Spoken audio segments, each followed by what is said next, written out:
আজ আমি বানাবো ডিমের ঝোল, আমার পছন্দের একটা খাবার। হ্যালো বন্ধুরা, কেমন আছো তোমরা? আশা করছি তোমরা সকলে খুব ভালো আছো। নতুন ভিডিও তোমাদেরকে অনেক অনেক ভালোবাসা জানাই। সকালবেলা আমার কিন্তু রোজ এরকম তাড়াহুড়ো হয়ে যায়, তারপর আমি ওদের সাথে ছোট ছোট ভিডিও ক্লিপ শেয়ার করি। ডিমে শুধু পেঁয়াজ দিয়ে ঝোল করবো ছিল, তার জন্য একটু ভাগ করে নিয়েছিলাম।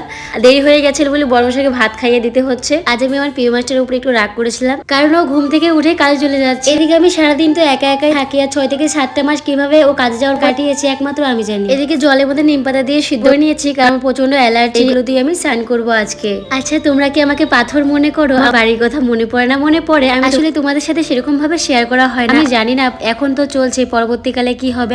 যেমন আছি এর থেকেও খারাপও দিন যেতে পারে। আর একটা কথা কি বলতো, আমরা যখন ভগবান মিলিয়ে দিয়েছেন, আচ্ছা আমরা যা চাই তা আমরা পাই না। যদি আমরা পেয়ে যেতাম তাহলে তো আজ পর্যন্ত সব ভালোবাসায় পূর্ণতা পেত। ভগবানের উপর ছেড়ে দিয়েছি, শুধু চাইবো তোমরা আমার পাশে থেকো। খারাপ ভালো সবটাই তোমাদের সাথে শেয়ার করবো। আর তুমি যদি আমার ফুল ভিডিওটা দেখে থাকো, thank you so much, all love you.